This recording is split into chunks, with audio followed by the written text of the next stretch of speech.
Good morning, everyone. Welcome to Satan and Coffee. I am sorry that this is such a late fucking start to the show. Really am sorry about that. I'm not going to go through the whole intro, the full 10 minutes. Running 3 minutes, I guess, is perfectly fine. Yeah, I'm not sure if we're going to keep this intro or not. Just kind of is what it is for the time being. Oh boy.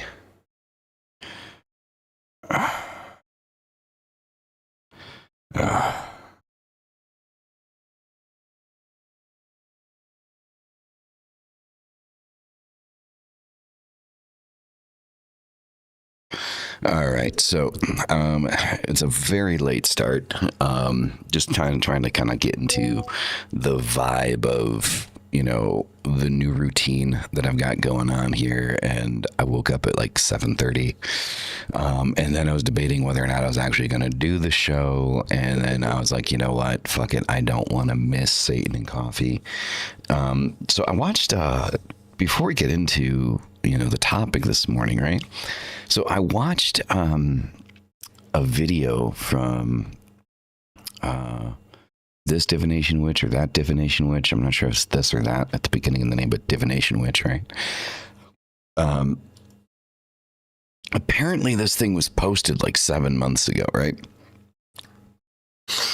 But I guess fucking Melinda was at it again and like posted a short attacking her and me, or I don't know if she took like her video that she had where she was attacking her and I and turned it into a short or whatever, but it was kind of fucking crazy. Hold on a second, chat.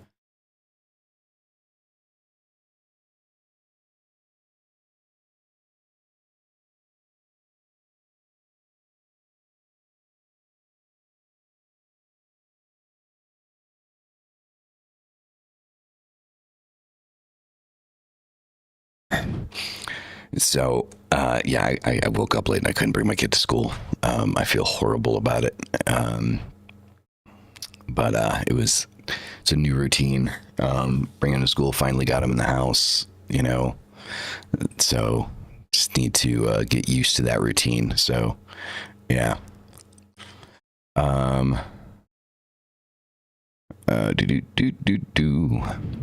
So anyway, Melinda apparently did, like, I guess it was like 7 months ago that Divination Witch did this video. And I guess Melinda was like at it again, just talking her shit, right? Yeah, Melinda isn't, like she's not good people. She's not good people. Let me just put it that way. Yeah. Kind of sucks. But all she likes to do is attack people, and that's it. So, yeah. It's fucking crazy. And I don't really want to do another reaction video on her. I really don't. Hence the reason I'm just talking about it now. Like, I don't want to pull up the short and do a reaction on it. And like, I'm kind of over that shit with that. I'm over there. I'm totally over the Melinda hump. Just so fucking over it. That woman does not know what she's talking about. Like, just put it that way. I mean, that is the easiest way to break it down. Melinda K. Lyons, Last Frontier Medium, Melinda the Mystic Witch, whatever the fuck she's calling herself this week. She does not know what she is talking about. And any of you that think that she knows what she's talking about know even less than she does. It's just that simple. Like, I'm not nice about it, right? Like, I mean, Sarah was in that video, like, on like, oh, like, I don't want to be mean. I'm gonna extend an olive branch, and if you want to collab, or you need some help, I'll help you. Sarah, like, gods and goddesses bless you. Truly, you are a patient and loving individual, and I am not. But there was something that Sarah said in that video, which explains the reason why I've gone so hard on Melinda. So basically, Sarah even confirmed in her video, she was like, the things that Melinda says in her videos can be dangerous to people. Like it can get people hurt. And that is the single reason why I've gone so hard on Melinda, the way I have in the past, because the things that she does and the things that she says can get people hurt, like horribly.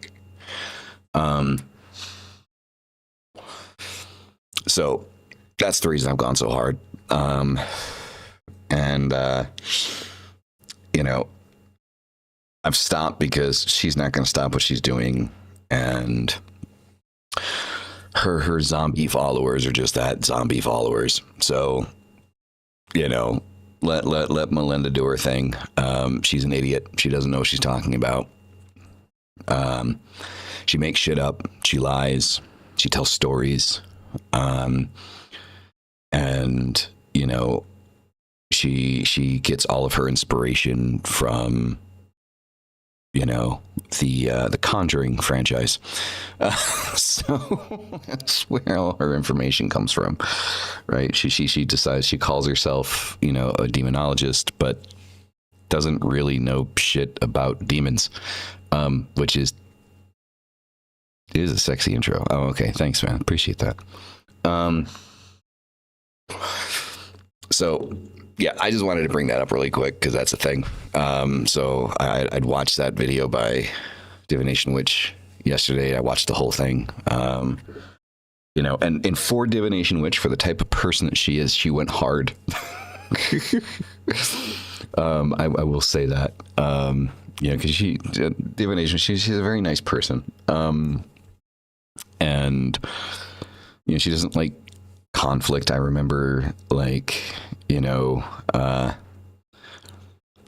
when she first thought about responding or going after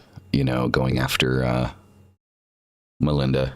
I don't know how long ago it was, but I mean, she was worried because of the disparity between their followings. You know,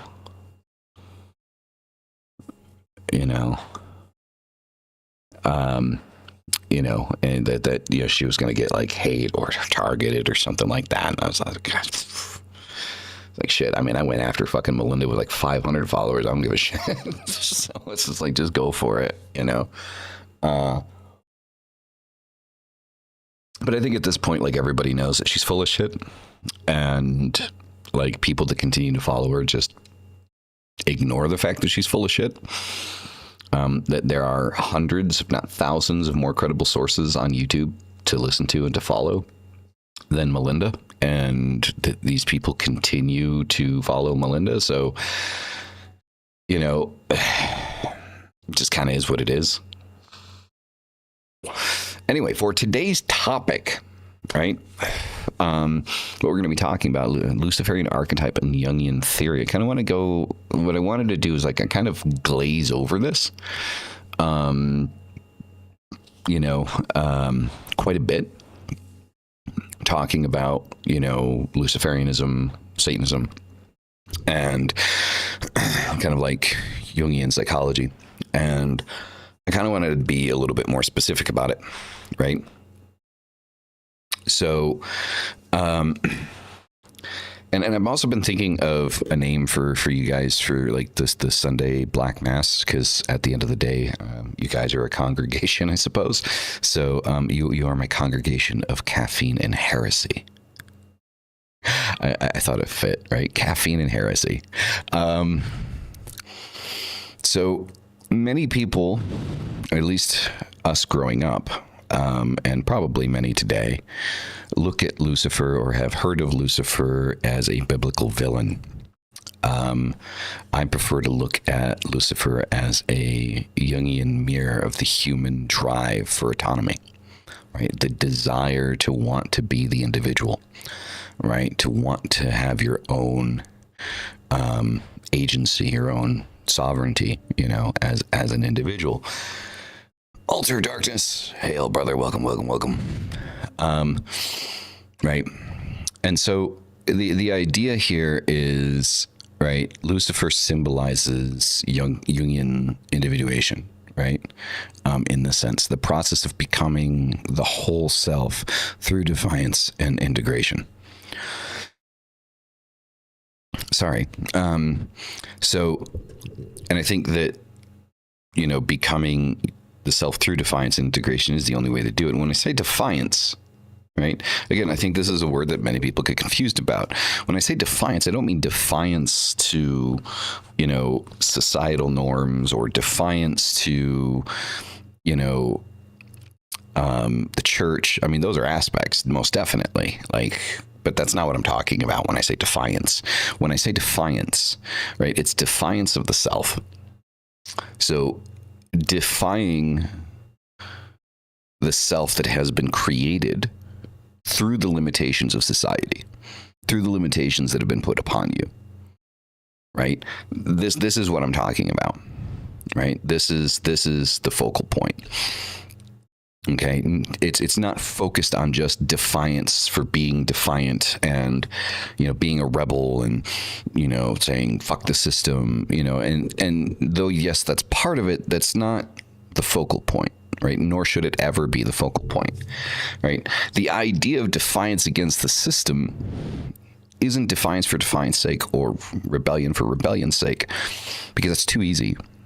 And it also means, where are your morals? Where's your moral compass, right? We have to look at our moral compass. Where is our morality, right? Because every system in place isn't something to be defined against depending on where your morals are, right? So if the current system is a system that you are against, right? If the system that you want comes into place, you wouldn't just flip over and be defiant against that system because now that system's in place. Because then we're talking about, where is your consistency? The consistency of self, right? Being rebellious for rebellion's sake is just a sign that we just don't know who we are, right? And to be defiant to the self is to be defiant to the limitations that you believe that you have. So to sit there and say, I'll give you a perfect example. If you sit there and you say, I can't own a business, right? Like, I don't have the time. I don't have the know-how, right? That's a limitation that you're putting on yourself. You could be defiant to that limitation and say, no, I don't know how to build a business, but I can learn. Instead of stopping point blank at the excuse. Right. So this is the individuation in process, defiance and integration. You integrate the doubt and say, why do I have this doubt? Well, yeah, I have this doubt because, no, I don't know how to start a business, or no, I don't know how to run a business, or, you know, I don't know how to scale a business. And if you stop at that point, there is no defiance, there's acceptance, right? You are accepting the fact that in this moment and where you are in life, that you don't know how to do this. You have no idea what you're doing, how to start, or how to get forward, or anything like that. And you stop point blank, and your life stops moving forward, right? You accept where you are, right? You fall into complacency. And so to defy the self is to defy this complacency, is to defy this idea that is in your mind that says that I cannot, or I do not know how, or anything like that. And understanding there's always a way out. Understanding that you have your own power, you have your own ability, you have your own control, and you can move forward. You can move out of these situations. You can learn how to run a business. You can learn how to start a business. You can learn how to scale a business, right? Or something, if you want to go significantly more simple with it, let's say going to the gym. Let's say you want to work out, you want to lose weight, you want to get fit, you want to be healthy, right? Like, you're not looking to become, you know, the next Arnold Schwarzenegger or anything, but you want to be healthy. And you say, well, I don't know where I'd find time to go to the gym. Stopping there is falling into complacency. right? You fall into the complacent self that I don't have time, therefore I will not. To defy the self is to say, I'm going to force time, make time to do this.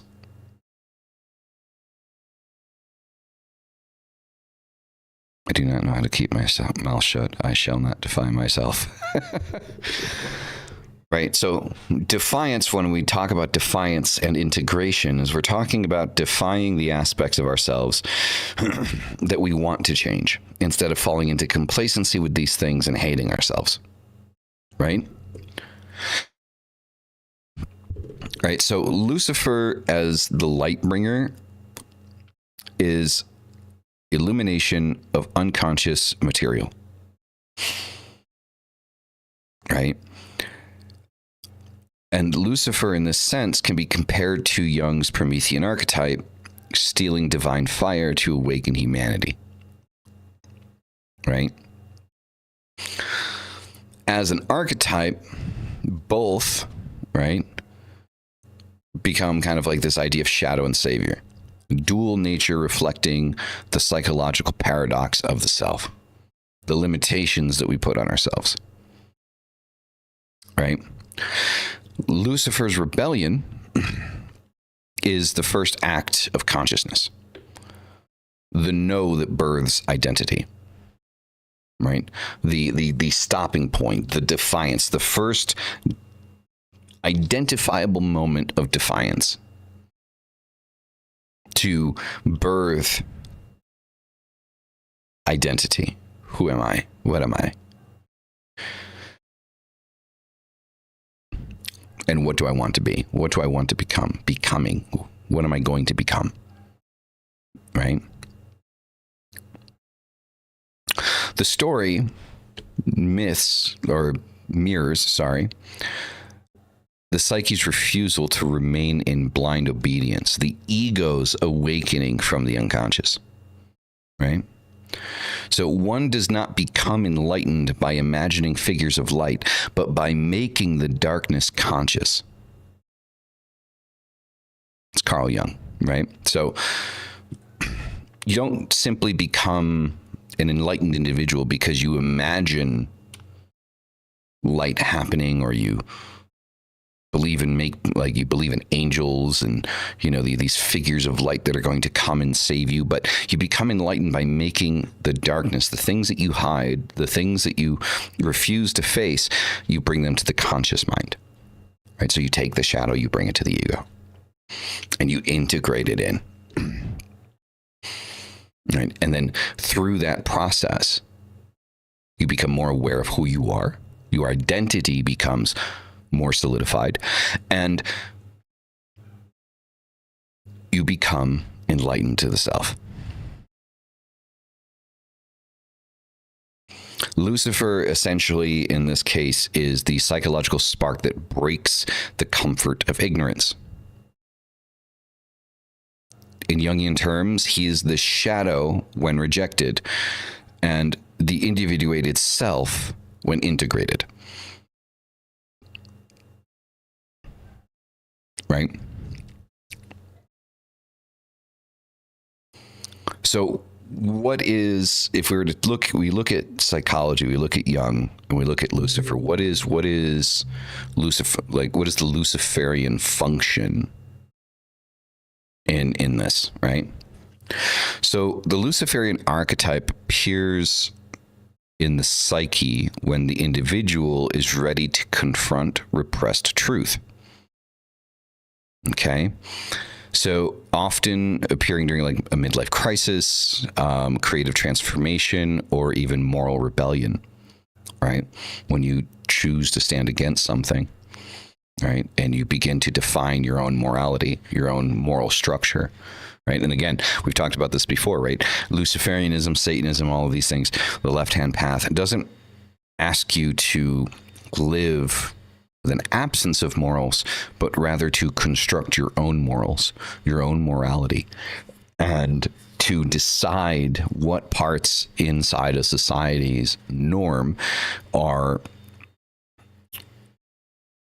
coherent to your morality, what feels right, what makes sense. Where do you want to stand? What hills do you want to die on? Right? If any. Okay.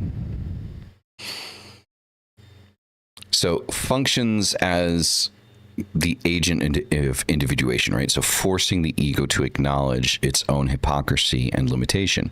So when we become defiant of the self, when we become defiant of parts of ourselves that no longer suit us, no longer fit us, that don't feel right, right? It is acknowledging our own hypocrisy. It's acknowledging our own limitations.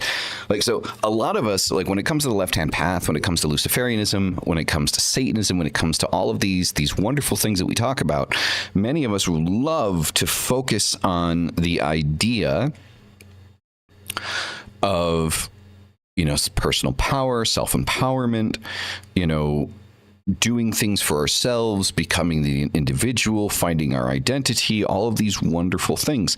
There's a part of this that a lot of people like to avoid, and it is accepting and vocalizing the areas where you are being a hypocrite and you are being like the one that is causing your own limitations. This is the part that people have a hard time with, is integrating this part of it. Where am I fucking up? Where am I making mistakes? We as human beings don't like to admit that we're wrong, right? We don't. And so the hardest part when it comes to Luciferianism, when it comes to Satanism, when it comes to the left-hand path, is that part of it, right? And that is the defiant self, right? To be defiant to oneself.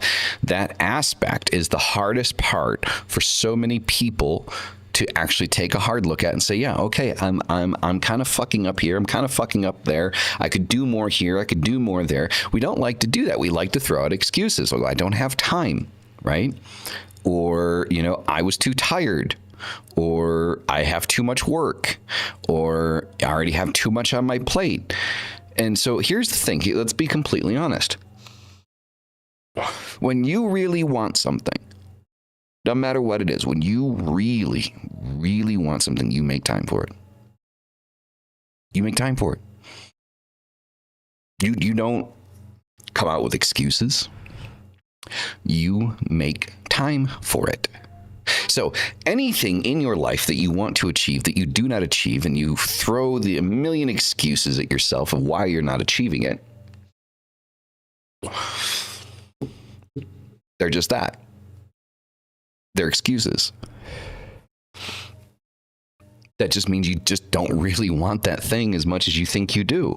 And I think that that's something we need to look at, so something we need to accept. If we're not willing to make sacrifice and make time for the things that we want in our lives, the things that we want from the universe, then be honest with yourself. You really don't want it, do you? Right? You know, like if you're the type of person that wants to live a healthier lifestyle, you want to work out, you want to do this, you want to do that, right? If you can make time on Friday night to hit up your favorite restaurant and have your favorite meal, then you have time to hit the gym. You have time to eat healthier. You're not doing that just because you really don't want to. You're comfortable. And this is where the defiant self comes in. It's understanding where the brain muscle sits there and tells you, no, don't change that. Like we're comfortable with that. We're happy with that. We feel safe with that. Right? That makes me feel safe. I want to continue this pattern because it is complacent consent to continue my life in a destructive manner because I feel safe. Even though I know that inside that safety is a falsehood and I'm hurting myself. It's the brain. It's people say mind over matter, but here's the thing, right? It's conscious mind over matter, over material, because the brain is the laziest part of your body, right? When you're in a comfortable situation, you want to become complacent. You want to stay comfortable, right? You don't want to break out of that habit. You don't. You don't want to break out of that habit. Why would you break out of that habit? I feel safe. I feel comfortable. Why would I want to do that? Right? When you go to the gym and you start like this physical response is the easiest way to explain this, because this is just truth across the fucking board. When you go to the gym and you start lifting and it hurts, your brain tells you to stop. It hurts. Stop.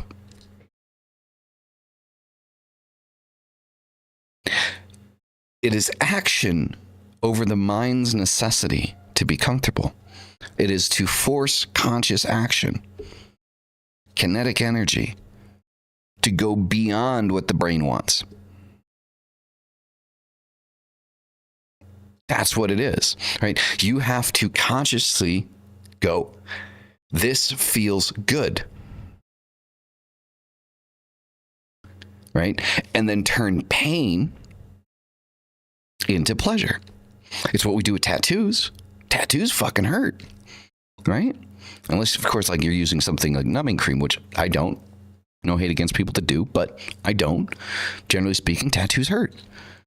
But when we see the result, we want more. Our brain creates that connection that, yeah, this fucking hurt. But doesn't it look cool as fuck, though? That is the defiance of self. Right? There's never enough tattoos to cover me. Make me a demonic canvas.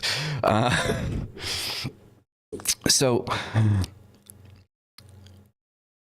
Lucifer as an archetype in Jungian psychology is the essence of this, of what we're discussing right now.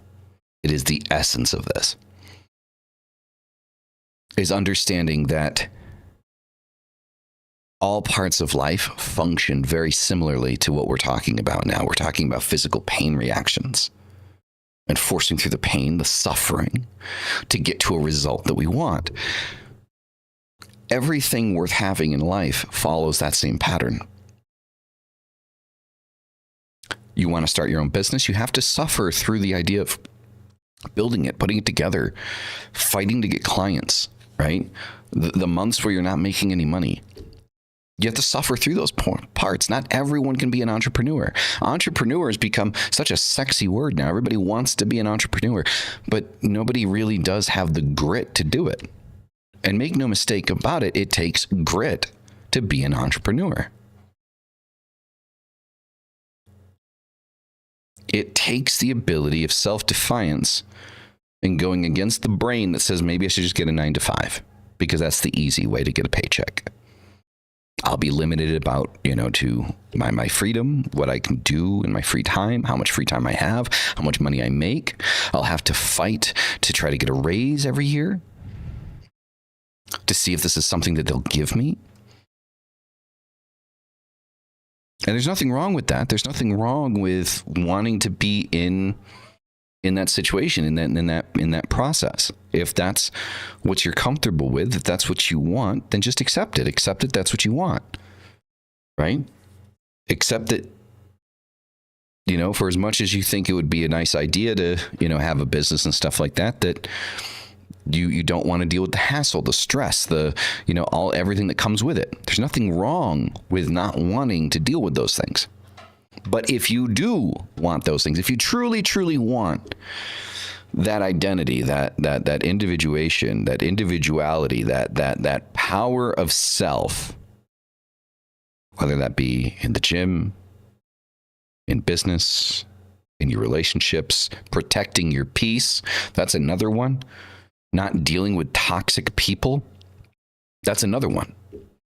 right? A lot of us deal with and allow toxicity in our lives because it's comfortable, because it's safe, because it's something that we're familiar with, because it's something that makes us feel like, okay, I know this, and so I will continue with this, and then we complain about it. Having the power to tell people to fuck off and cut them off and no longer have them in your lives takes defiance of self, defiance of the brain, integration of the shadow, the Luciferian archetype, accepting your identity and protecting your peace, protecting who you are with infernal aggression.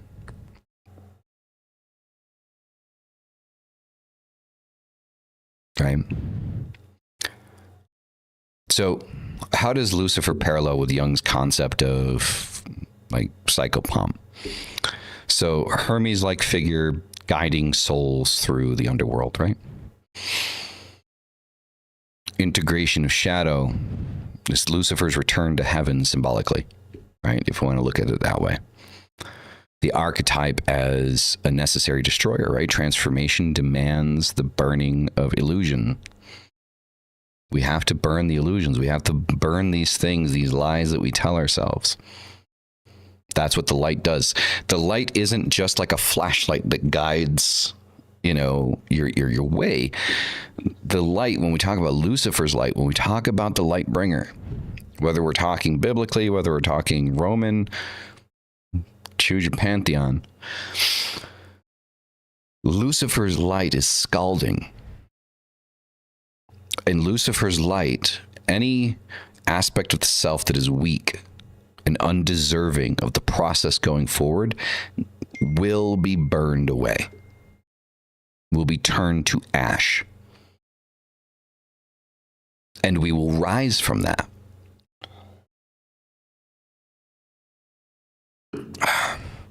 I went with the pumpkin cup today because every day is Halloween for me. I love Halloween that much. Halloween to me is a lifestyle, not a day. Even my keyboard is all Halloweened out. I love my keyboard. Let me show you guys my keyboard. Look at this. Look at this. Fucking amazing, isn't it? Look at that. I fucking love this thing. That's my keyboard. Anyway, that's fucking random, right? ADHD at work. Oh,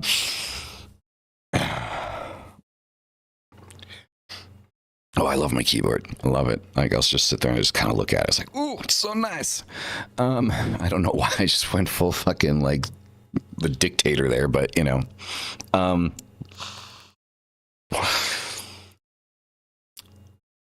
right, where were we? Thank you, thank you.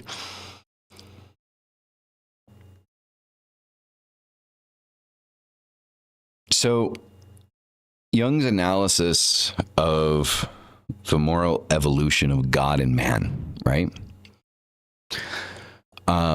is what we're looking at when we talk about this, right? So when we talk about kind of like the psychopomp and like, you know, that Hermes-like figure that guides souls through like the underworld, like Lucifer's return to heaven symbolically. So what we're talking about is that evolution, that change of, are we always the adversary? Does the adversary come back through self to be what we need it to be? And the answer to that question is it should. The adversary should come back to take its rightful place and no longer be the adversary. No longer need to be the adversary. We don't need to be adversarial all the time. Leading the path of the adversary doesn't require us to be the adversary every day, all day. It simply does not.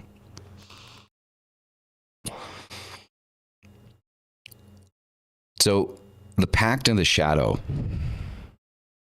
right? The inner pact, the Luciferian pact, isn't about worship. It's psychological consent to face one's own abyss.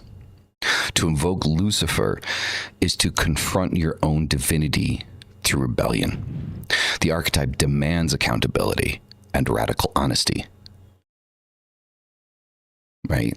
Shadow integration, we keep talking about this, right? Embracing your own capacity for sin, power, and autonomy without repression, not pushing down the parts of the self that we're afraid of because other people made us afraid of it, right? Lucifer is the personification of forbidden knowledge, right? To know is to fall, right? To learn and to know the hypocrisies that exist around us is to fall from grace. And in that, we create our own grace. Because what is that? What is the fall from grace? The fall from grace is simply put, it's falling away from what other people define as grace. So what other people define as divine. It's not our definition of divine. It's their definition of divine. And we fall from their definition. We've fallen from their definition. The simple act of you being in this chat, you have fallen from that grace. You have been removed from that grace. You have been booted from that grace. But whose grace is it? Is it yours? It's not mine. And I doubt it's yours. We create our own grace. And we rise in that grace. The grace that we create, the grace that we want for ourselves.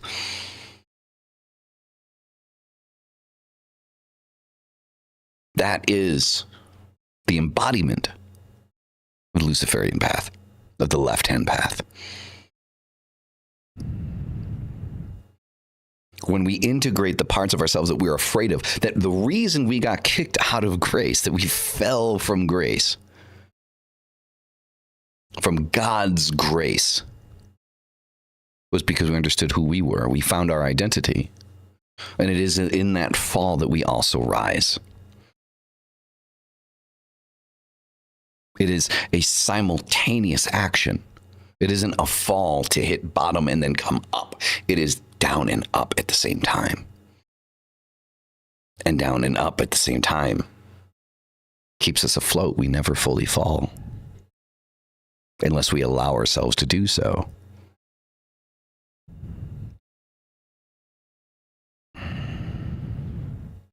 The archetype demands solitude.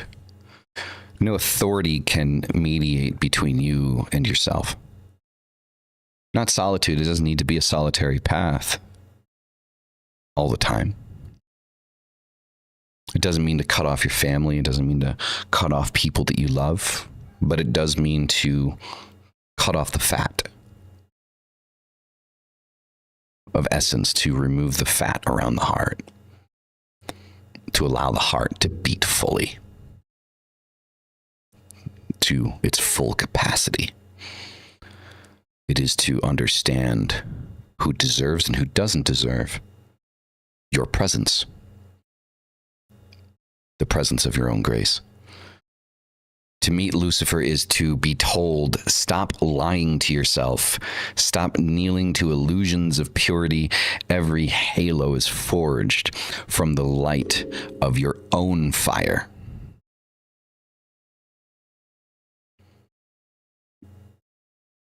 God's halos are nooses that you willingly wrap around your neck.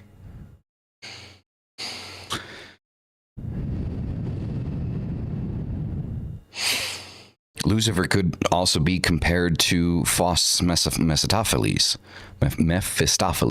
Whew, that was a tough one. Who tempts the hero toward knowledge. The deal with the devil, right? Mythologically encodes the human desire to transcend limitation, right? The pact with Satan, the selling the soul, because we want to go beyond the limitations that we see ourselves in. Individuation is reconciliation of opposites. Luciferian archetype is the bridge between instinct and intellect. The rebellion involves from against God to for self. We begin as against and then we find that we are for ourselves. And that is the defiance of self. The defiance of self is the part of yourself that says that the things that you do are for a higher purpose than the self. And when you understand that there is no higher purpose than the self, that evolution happens. We go from against God, against this, against that, to for self. Integration is not destroying heaven, but dissolving the illusion of separation between heaven and hell, between conscious and unconscious. Integration is understanding that there is no separation between these things, that they exist simultaneously. They have to exist simultaneously.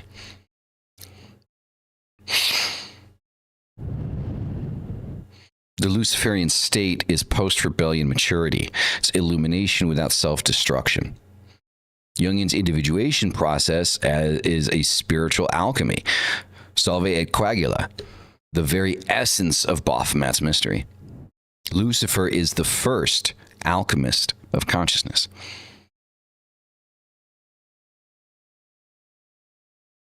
That alchemical process of the mind of becoming conscious of these things. Lucifer fell not to destroy God, but to prove that even divinity must evolve. When the rebel becomes the teacher, illumination replaces war. Learning, understanding becomes the priority, not survival.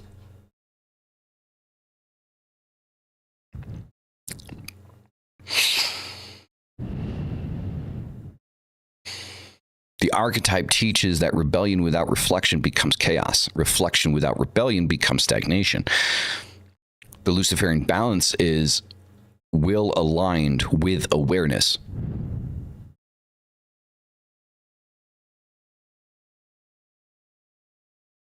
So I do hope that you guys found today's episode enlightening, to say the least. I'm sorry it was late, and I'm also sorry that it's short. I need to get to work. But I hope you guys enjoyed today's show. Thank you all for being here. You guys are fucking amazing. And as always, hail thy fucking self. We'll see you in the next one. Peace the fuck out, everybody.